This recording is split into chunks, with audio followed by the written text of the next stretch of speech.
Going twice, sold. You're listening to the Property Pod.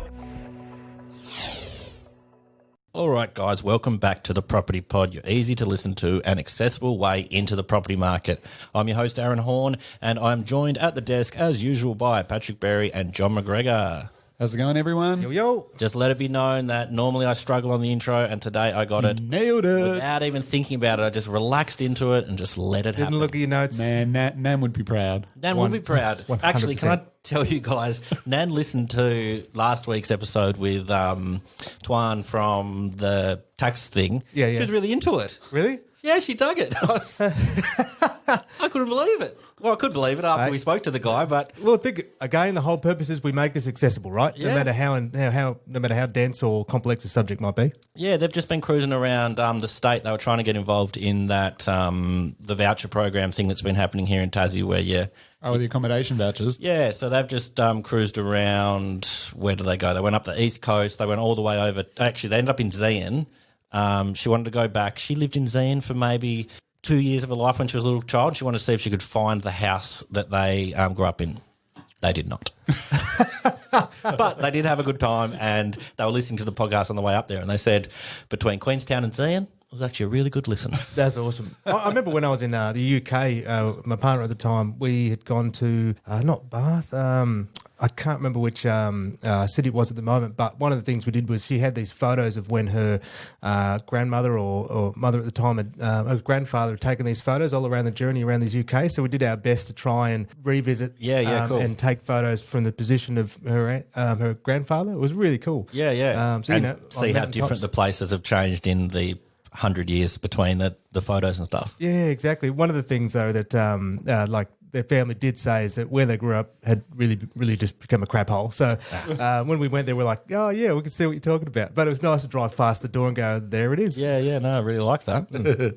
So what's been happening for the real estate front for this week? What's been going on with you guys? Busy times. We're into spring now, so lots of people getting on the market, getting their places sorted. It's nice to get out there and take the photos at the moment because you kind of, other than the wind that we always get here in Tassie just before Got a bit the of sun. show, the sun's out, the guns are out, always very nice. You had a crazy month last month, Az. Crazy. Ridiculous amount of shoots that you had to get through. If this is I've actually put on my cousin as a little apprentice to help me work it out, because if this is what life is like as a medium-sized agency, wowzers trousers. Yeah, if we just get one more of us on there. Yeah. Good luck. Yeah, no, it's going really well. So things are going, crazy. There's been lots of listings. Everyone's been, actually the open homes you guys have been doing with Wilfred Coffee. Yeah, they've been going well. They've been going really well. Yeah, Dom's been really helpful getting a sort of bit of excitement happening at the open homes with free coffee that we've been handing out. Yeah, there was one last weekend that was a real success, a real boomer in Laurie had one in Newtown. Yeah. Good turnout, lots of people. And, people love free coffee. Hell yeah. The thing is, I remember I've been to ones where they'll try and had like champagne and all those kind of things hanging about, but like with evening showings. But for me, the coffee's so good because it just gives people a chance or an excuse to linger and just and have a conversation. That's why then having the couple of us there is useful, because they'll just ask questions that otherwise wouldn't. You know what I've also found is that the neighbours like to come down for free coffee. Yeah, And the neighbours love to talk up the neighbourhood because they live there. They're proud that they're part of the area. That's and all true. of a sudden they're like, oh yeah, you'll love it here. Everyone's really friendly. I've never lived in a better street in my life. That kind of stuff. Yeah. And then that $50 we paid them the week earlier really works well. Speaking of community, I thought we could jump into a really cool story straight off the bat. You found this one, Pat. Sure did. You've titled it COVID City. Yeah. Could you explain what's going on here? Sure. So I got a email that came through with talks about all different real estate things, and one of them was COVID City, and it made me click on the link because I was interested. And basically in China, they're actually building the first COVID-proof smart city. So it's a completely separated city within a city that can be just shut off from the entire world, like in a lockdown type sense. Or so they're just like, once they hit the button, the shutters go up and poof, can't get in there. I don't know if it's quite like that, but that would be cool. It's more about how it's constructed and the features that it has. So it's actually fully constructed out of timber so that the viruses can't linger on metals or plastics or glass. Oh, And so the actual textiles that they're using are built to minimise the amount of spread that a virus can have, which I thought was pretty clever. Yeah. And then it just has some really other cool features, like if a lockdown does happen, they're trying to create a environment where people can still have a decent style of life there within. So they've got community gardens growing sustainable vegetables on the roof. Yeah. One of the crazy bits I really liked was the kind of idea that if something was to break in the city, there's kind of communal 3D printers that you could then go and plug in whatever it was you broke, like you've broken the handle on your... And recreate it. So, yeah. So that you're not That's having cool. to reach out of the city and then get things sent in. It's the ability to then kind of be like, okay, we're self-sustainable in that we're growing everything ourselves, but we're also, you break it, we fix it. I think they were trying to get this. The other thing I read was like a circular economy. So essentially everything in this little hub, which is we're all kind of living in hubs at the moment. Yep. Keeps everyone employed. Yeah. So everyone kind of, you're not kind of stuck in this, like you've got to stay in your house. You're not allowed to get out. You've got to exercise in a 4-foot square. Yep. It's this kind of, I think I read the guys that were doing it with like some Spanish architecture firm. And so it was all designed in isolation as well. So they're all working from home, being like, okay, I've got this idea. Let's pump this into the city. What would we need? Yeah.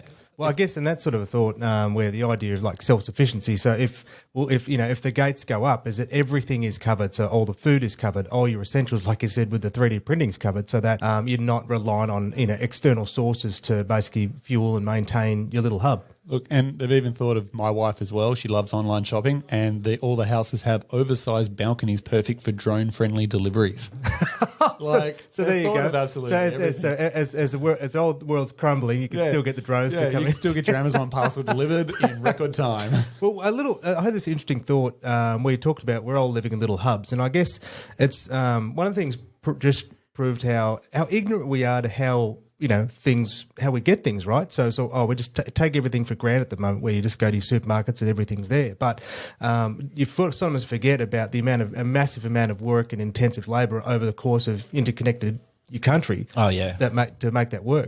When this was an interesting thought. When New Zealand, I will make a segue to it. But was it Christchurch, or what was the city that had the big earthquakes? Yeah, Christchurch they're right on that fault line. Yeah, so I went to a talk with an architect that was part of the reimagining of the cities and the little suburbs that had fallen. But one thing they tried to ensure was, well, they'd noticed as things, people started to bring in little food vans, and little communities started to pop up where there were once just giant buildings. And what that seemed to prove in that sense was that people were trying to find ways of making things work with the resources they have, and then all these little communities were starting to form. Yeah, I remember reading about shipping container stores that were popping up, so it was easier to put a shipping container somewhere and make a business out of that. Yep. But then after that, they just continued to keep them there. It was just like, oh, well, this is working. Why would we stop it? And there's Absolutely. like pedal-powered cinemas where you'd go and you'd pedal along, and it'd be like an outdoor cinema with someone riding the bike to make the energy rather than getting it off the power grid and stuff. Yeah, that makes sense. And where then the thought was, if like with a large city, everything's like concentrated into giant buildings where everyone works, and then people just live in just dispersed sense. At least now, I suppose, where we've been forced to have to work outside of that normal, large population centre, is it in that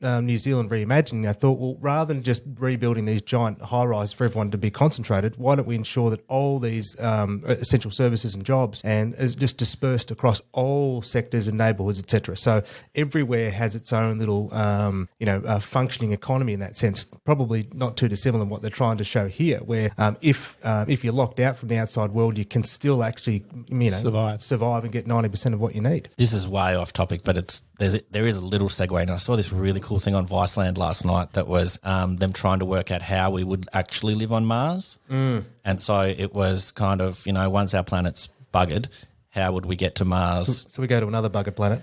Well, so they were just like, it couldn't sustain us for this and this, so we'd have to live in lava caves underground. So there's these people in Spain at the moment who have been living in a lava cave for like 80 days, I think, at the moment. But every time they try and do these experiments where they like isolate humans in the certain space, that's always like a mutiny. Like there was one that lasted like 3 days. They tried to do this experiment. 3 days in, they had to call it off because there was a mutiny. And so they were like, the issue isn't going to be can we survive underground, it's how will we survive each other. That's I couldn't agree more. It was really cool. I'll try and find the link and add it to thing, but so that these spacesuits, it was like Journey to the Center of the Earth. Well, that's so true. At our core, we're very much a community-based people. Like, human beings need each other. Like, if we're kept in isolation, it causes all sorts of mental issues because you can't, you're not socialised into a functioning family and a functioning community. So, just isolate 80 people. That's straight out of an Aliens film too, isn't it? It's funny you mentioned the Aliens film because as soon as I read this thing about the wooden city, there was like an Alien 3 script that was based on this wooden planet with the monks. So it all kind of turned into this thing. I know this is a real digression. Pat's just thinking like, this is meant to be about property. Well, but as soon as I saw it, I was like, oh, this is Alien 3. This is happening. Well, in the end, what's the purpose of property? It's for people to live there, right? So the thing is that no matter what you define as your living residence, it still has to be able to sustain the minimum requirements for us to be able to, look after ourselves and look after each other. So in the reimagining of all these cities, like, it doesn't matter how, like, you could have just square boxes, but there's just not going to be enough of it long term, isn't it? So all these little elements have to be considered. Considering that this could be the future, how do you think you guys would go about selling a wooden box? A wooden box? Well, that's an interesting point. Like, are they saying that you will have one little apartment in this entire section, or will everyone have a shared? What would be the idea then? Is it owned by everyone, or does everyone own their little 3x3, 4x4 square box? I would imagine, being China, that you probably don't own it yourself. No, not in that case. But let's say it was built here. Yeah. How would you sell it? I think would be. Well, how would you sell it? So it's designed specifically for people that are freaked out, concerned by the idea of having a virus. Yeah. Well, it could be designed just to be like, this is the new normal, and this is how you live in a post-corona world. I reckon I'd leave property sales and move into IKEA furniture sales. Nice. Because if I'm only got a little box, IKEA furniture is going to go through the roof. Yeah, but you could 3D print your own furniture. Ooh, but everyone likes IKEA. Yeah, true. I don't know. Yeah, there you go. We've pivoted. We're out of the real estate game by this point. So we'd have to podcast about IKEA furniture? Yeah. I made the Mickey the other day. Jeez, it was good.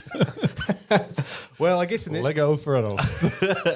But who knows? There might be like definition changes and legislation changes. But in Australia, it would fundamentally come under a community living / strata situation. So that it'd be you'd have your strata building that you'd have shared common areas that all be contributing to. So it'd be sold on that basis. But who knows? Like 20, 30, 40, 50, 100 years from now, there might be whole new ways of defining what the property is classified as. No, so a very interesting look into what the future may be. Nobody really knows what life's going to look like after 2020, but this could be a step in the right direction. Well, and look, they've already existed. They've got little sectioned off areas where they're gated communities, but obviously this time around they're thinking on like much more detail orientated rather than just a bunch of houses behind a gate. Yeah, no, I like it. Speaking of a gate and locking people in. The next story that I thought we could talk about was, did you guys get across this Muck Up Day idea that a private school did somewhere on the mainland? I did, and I loved it. It was good, wasn't it? I thought it was very funny. So think back to finishing year 12. You're kind of at the end of your tether. You're like, I can't wait to get rid of this bloody institution. I'm out into the free world. What can I do? Can I get dressed up like a banana in pajama and camp at the school for the last night? Like, what are we going to do to muck it up? These year 12 students got an actual real estate agency to mock up a sign for their school, but they marketed it for auction as a prison. So looking at the article here, year 12 students in the Queenwood School for Girls in Mossman, which is a posh suburb in Sydney, have done their bougiest take ever on the classic muck-up day, and their execution was impeccable. Mistaken as a prison, the postmodern industrial complex invites new family owners to call this place home. This is a brilliant opportunity to maximise views, location, and only moments to Country Road.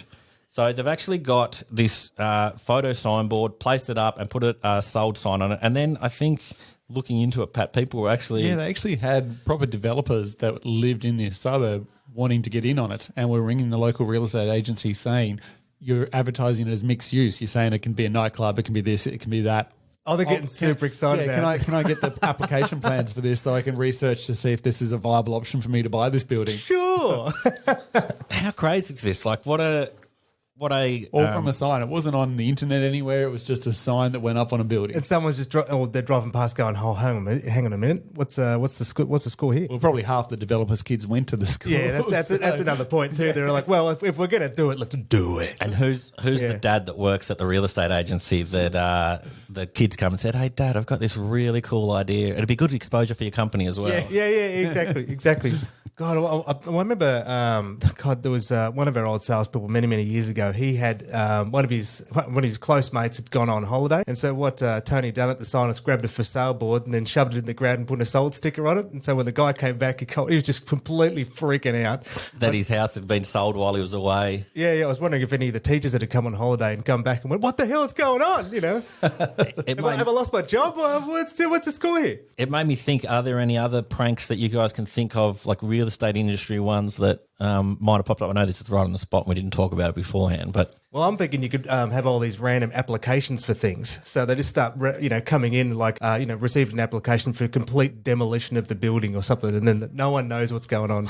Yep, you could do that. I love that you jump straight to that. You're like, I've been sitting on this one for years. Oh, well, you just wait. You just I'm wait. thinking, geez, I only throw me under the bus here. John had that locked and loaded. Yeah, He was normally ready. we'd have a little chat before the show, but it just made me think of pranks because there's been a fair bit of news about Muck Up Day lists that have been leaked on Reddit and stuff like that are quite vulgar. Like this one's actually a well thought out. Well, I think because normally it ends up being that the students would be like just trashing the school in some ways, isn't it? Or having water fights or something. I'm not sure. I think that was what used to happen in our day, but now it's all kind of, you've got a Snapchat videos or TikTok videos of quite naughty things. Yeah, I get what you mean. So this one, I'm actually, hats off to these guys for thinking of it, implementing it, and then actually having people interested in the idea of selling their school as a jail. And then the fact that they've actually got interested purchasers at this point too, like weighing up, and there'd be a real auction thinking, well, what is the actual value of this place? Yeah, for sure. Yeah.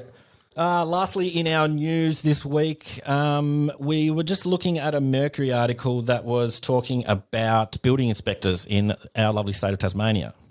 Yeah, so basically the article goes on to say that all of a sudden there's been a heap of building inspectors pop up within the industry. And I don't know if you've noticed it, John, but there seems to be a lot more different names that we wouldn't have seen on a regular basis a couple of years ago. Yeah, absolutely. And I think there's a client, we had a purchaser suffer from this, but you finish your thought, mate. Yeah, well, it's basically going to say the article just flows on to say that these building inspectors technically aren't doing a great job and maybe the industry needs to be more regulated and actually have some, cost of measures in place to make sure that people do the right thing along the way. How does something like this work? How do you become a building inspector? Like, what is the process of being able to go and just be like, oh, yeah. Well, I think maybe as long as you have a building license, you're pretty much good to go, aren't you? Well, it's more so relevant specifically to the terms of the contract. So the standard building inspection clause describes that you have to be a certified building practitioner under the building code in order to be able to have professional indemnity cover. So what that means is you've got to have a trade. So you've got to be a sparky, a builder or a plumber. So then you get a license. So therefore then you can get professional indemnity cover. And then once you've done their inspection, they have to be able to provide a written report. And the written report only counts, obviously, if they've got those elements, because there's not actually a building inspector's license in Tasmania. Yeah. And this article was basically going on to say that that's a mistake and that potentially there should be a license to be able to take the rogue people out of the industry and make sure that we're dealing with more genuine people that know what they're actually talking about. Well, I think it sort of has to be lead to that way, because we had a purchaser who, and it was a friend of ours who, rather than coming to us to ask, look, who might you recommend? They thought, well, we'll just do it ourselves. And so they just found someone on the internet. They ended up employing the cheapest person. And the bloke went up there. Always a safe way to go. Yeah, exactly. Seems fair. And then we'd never heard of him before. And then he did the inspection. And then they said, oh, could you provide a report? He's like, no, I don't do that. So the whole purpose of getting him up there in the first place was irrelevant, because he didn't provide a report even after describing all these things wrong with the place. So then they called us up and said, who do you recommend? So then we sent someone who we trusted, and then they paid what was a fair amount for a good building inspector, provide the report, and then they were able to get out of that contract just in time. So what did the first guy do? He just would show up and point out things wrong with your house and then say, fix them or... Well, we'll see. The thing is, in the standard clause, it describes that. Well, actually, it'd be worth us actually getting someone on to talk about this in a deeper sense. But in the contract, it describes you have a defect limit. So defects or anything, so paint scratches or you name it. Once upon a previously it used to say structural, electrical, or roofing defects, and if it's together likely to cost more than the purchase price to remedy, or more than the defect limit to remedy, the purchaser has the right to renegotiate or withdraw from the contract. So, for instance, you do a building inspection of the property, the roof is completely shot, and it's going to cost a replacement of $25,000 to get the roof replaced. You've only got a $10,000 defect limit on the contract. Therefore, obviously, it's cost a lot more to remedy. Yep. And so therefore, you can now get out of the contract. If you choose to. If you choose to. You can still buy the house if you want to, Yeah. but it gives you the option to cancel if you want to. Yeah, that's a really good point, actually. So it's Or kind of renegotiate. renegotiate. So kind of Yeah. negotiate the price down to a kind of, it'll cost me this much to fix it, so That's I'll right. give you that much less. And so in that circumstance, though, is that they had to have a written report that disclosed a number of the $25,000 to repair. In my friend's example, what happened was the building inspector went up there, and let's just say it was the same roof example. He said, "Yeah, the roof shot. Okay, cool. Can you give me a written report and a price code?" No, I don't do that. So they paid him like $300 for a completely useless inspection. So therefore, and that's he's probably one of the rogue people to be describing. Is that technically he's just saying, "Yeah, I'm a building inspector," but because he doesn't have all those extra elements that they didn't understand he'd need, his price is useless. Is completely useless. And I bet that's exactly the kind of people they're talking about. That's crazy. That's such a cowboy way of operating. Like, I can't imagine. I guess you don't do a lot of repeat business on building inspectors. Like, you just would be searching them out and coming. You want to get it done once. It's not a good way of being like. As soon as that happened to your friends, surely they're going to describe that to the next person. Oh, don't use blah blah. Well. The problem is, though, that the volume of sales that happen in Tasmania versus the amount of building inspectors that there currently are, they get away with it. Yeah. Because, I think a couple of years ago there was probably only 5 or 6 building inspectors. Now there's probably 15 at tops. I don't even know. Yeah, there wouldn't be a huge amount. But the volume of sales, they're just using Google AdWords, different things like that to promote themselves. And people from the mainland just search Tasmanian building inspector. They click the first one on the list and they book him. They don't know any different because there's been so many mainland buyers purchasing property here in Tasmania. And I reckon too, though, everyone that I know who work with, I don't reckon they'd have any issue whatsoever with tightening the legislation up a bit, because it's, for anyone who's reputable in that sense, they're like, well, they've got all the ticks and they do all the right things, they've got all the right qualifications anyway. So it's like, great, add another layer so we can't, rogues just can't get in willy nilly. It's got in this article on the Mercury that Andrew Wilkie is pushing for a tougher regulation on pre-purchase checks. It's just I didn't know anything about. I would assume you'd have to be like a specific level of builder. Like if I just had a trade, can I then become a building inspector? Well, again, it's what's most relevant though is what the clause in the contract that you're signing needs. Okay. So, like I said, in the Tasmanian one currently, because it doesn't provide, because we don't have a building inspector license, it says a certified practitioner. So, could you change the contract to be something along the lines of a certified practitioner? A, B, C, or D? Like if you know there's like a certain amount of good ones, or does that become too tricky? I don't think you can, because I don't think you can, from a consumer affairs perspective, we can't dictate who they have to use. Oh, okay. Although there are some agents that have tried, which is terrible practice. Yeah, I think all we can do is provide them with a you list could recommend. and say, here's our recommendations. If you choose to use one, great. If you don't, Okay, sure. Yeah. sure, run the risk of choosing a dead one. This actually does sound like something we could go further into. There's 1 or 2 building inspectors that John and I work really close to. We might Reach in out. it today, reach out to them and try to get them on the show in the next couple of weeks, and then we can really deep dive into it a bit better. That could be cool. Yeah, I think this sounds like something I knew nothing about leading up to. That's only, John, if you're happy to have a guest that's not an insurance broker. Like, I don't want to steal the thunder that is the special guest. But I've already got 7 lined up. Yeah. Man, look, insurance brokers. Yeah. You've been killing it on the guest front. There's so much. We might pick at you, but you're doing good. Good. All right. Well, let's try that. No promises to the audience at the moment, but we will reach out to some people and see if we can get a bit deeper into this topic, because I think there is something there to talk about moving forward and protecting your assets. Well, we talked about insurance, so it's kind of like ensuring that what you're buying is Yeah, and another thing too is that where people say I need a building inspection, but quite often I find that like the client, purchasers haven't actually read the defect, like the inspection clause either. It's all about building that team, Aaron, isn't it? Yeah, It is. Get them in your corner. Yeah, Get them in your corner, baby. Yeah. Alrighty. I think what we'll do there is we've got to jump out to do some real estate. You've actually got to go to an inspection, don't you? I literally do. Like 20 minutes and I've got a 15-minute drive. So let's wrap this up, Let's boys. wrap this up. Thanks for listening again. Sorry, Nan, you didn't find the house in Zayan, but keep hunting. Keep hunting. All the best, lads. See ya. See ya.